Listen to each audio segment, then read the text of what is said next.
Bakunzi ba televiziyo FTV turabamukije aho muherereye haba mahanga canke hano mu Burundi wacu. Ego no musi twagendeye umuririmbyi asanzwe avyifatamwe neza ngaha mu Burundi, amazi imisi yandika amateka ku ndirimbo nyinshi, harimo n'indirimbo imaze imisi bica bigacika. Katumuha ijambo atwibwire mu mazina y'abavyeyi, hanyuma no mu bustare aja kutubwira yongera yatugirira akantu ka kiyo ndirimbo shasha aheruka gusohora. Iramaze igihe mugabo twashimye kumwegera kugira tubwire byinshi muri bimwe asanzwe akora. Turabamukije. Ndabaramukije cyane. Ego mwebwe n'abakunzi ba FTV. FTV like fighter. Okay. Ndabaramukije cyane. Nawe ujya ni wari kubivuga ujya navyuze. Je ndi Gibustar. Urabanza kwabwira Gibustar. DJ Oli. Okay, voilà. Nkuko bivuze nitwa amazina y'abavyeyi bamaye ni Ndikumana Olivier. Hanyuma izina ry'akazi ni DJ Oli. Ego nkaba ndumuririmbyi w'umurundi. Gira ko nakakapera gatoye kugira ubibye nk'umuririmbyi kawaida. Afise indirimbo nyinshi burya. Uririmba ikiganiro cyagiye. Munyana. Reka ndaza kuririmba apwe. So fine. Banza kuja muri mode kubera twinjira mu kiganiro DJ Oli ari gikorwa gishiyasha uheruka gusohora mu misi heze. Ego twarabonye indirimbo yabiciye bigacika Munyana ni uza kutugira ko akapera nawe utubani ntacyo navyemeye ndaza kubikora navyemeye ko nza kubikora. Ego hanyuma twarumvisemwo ujya ndirimbo mu bisanzwe muri make tubwire akajambo nka message washatse gutanga muri rya ndirimbo. Hanyuma message irimwo ndanasaba n'abariko bararaba FTV kugira ngo bashobore kuja kuyumviriza kugira bashobore gutahura neza ivyo nza kugerageza kuvuga. Like Munyana ni izina ry'ikirundi. Ni umukobwa DJ Oli yipfuza muri kazoza n'amabukwe kwa Jari.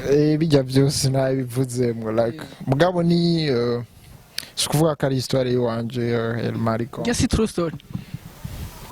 Ni nkuko nabishobora kuba ari iwawe. Inspiration kwanza yazananye he kwanza. Reka dukure kizina Munyana dushire kizina jya musheri wawe. Soleil.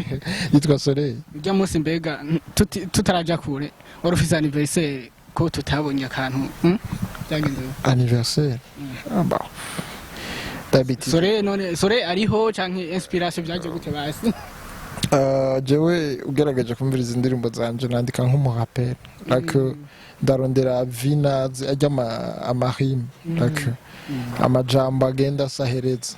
Okay. Iyo umvise nzanye izina canke nzanye ikiniki ari ico mbangamije. Aicagamije mu misara dutumira ndibaza. Kubiki. None sore nacho. DJ Oli tukuzi twageze kubona ukora uri mu beatmaker mu nyuma DJ. Ibintu by'umuziki byakujemo gute? Comment dirais-je? Jewe nakuze like nkunda umuziki nakunda kumviriza. Abantu nk'aba Jean-Luc abantu mu Kanyosha barabizi cyane.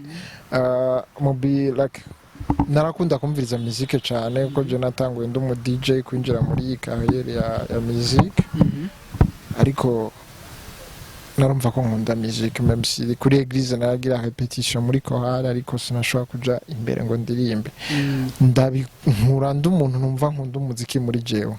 Parfois rero nagiye guhura na programme ikora ama beat ndibuka yari muri machine ya Grand Frère. Nimenyereza gukora ama beat bipfa ngaho. Mugabo rero nkakora beat nka propose abandi nabona bari proche wanje baririmba bafise amajwi yo kuririmba. Hanyuma mu nyuma kuko jewe iyo nkoze beat naragira inspiration y'ikintu nkavuga nti nari nshaka ko woririmba kabisa. Hanyuma uko rero bumva nzo ndabaproposa woririmba uko ugira ukavuga ati man urashobora kuririmba. Bwaje ufite sinari sûr ko nshobora kuririmba. Mu nyuma nza kuja muri nza guhura n'umuproducteur bita Clovis muri Agap Record akorera mu Bwiza. Ndamubaza ni si nimba ashobora gukora indirimbo ya mbere nakoze yitwa Yurize. Ndayimwumvisha avuga ati indirimbo ni nziza reka tuyikore.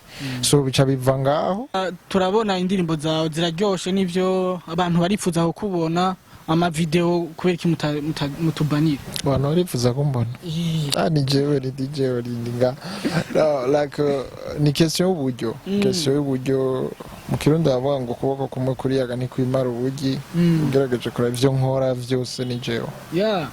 Bica bimvuna kugira ama image yego. None DJ Oli nta management afise ubu? Oya. Kubera iki none hari abantu ba managinga abantu management yumva hari abantu baziga ni inbox. Okay, urumva inbox nico kintu ari kukivugira inbox. Hari abaririmbye kameme bafise managinga mu malebo atandukanye kubera iki lebo ikintu cha lebo wacimviye ko gute basi? Bon, jewe nta muntu ndaronka bimproposa en plus ndabikeneye kuko hariho byinshi ntarakora nkeneye gukora avec no manager cyangwa umu sponsor ndibaza ko nshobora gukora byinshi biri beta gusumba. Yes, aba manager muravyumva. Nana namubwiye ngo inbox nayo nkeneye nyine atume naho kabanga. Hanyuma hari ibibazo badakunze kubaza abaririmbyi DJ Oli. Ari ikibazo je ku bwanje namye niyumvira ku bantu b'abaririmbyi n'abantu sanzwe mukora cyane ndibaza murakora kugira mushike ku musohore indirimbo zanyu cyane gose mukoresha ingufu nyinshi. Rero ikintu c'indirimbo iyo bariko barazikoresha nk'ama publicité za Brarudi za hehe kumva bagenda barazivuza batabajije nk'umuririmbyi mu bifata gute canke mwebwe ntimuragira abaririmbyi b'abarundi ntavyo muragira kuyumvira?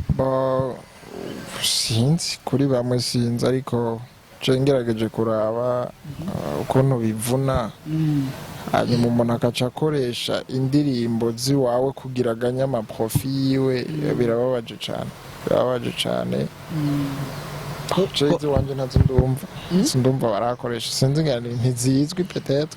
Oya ndavuga nkajya kameme hajya bagenda barazivuza mu mabarabara.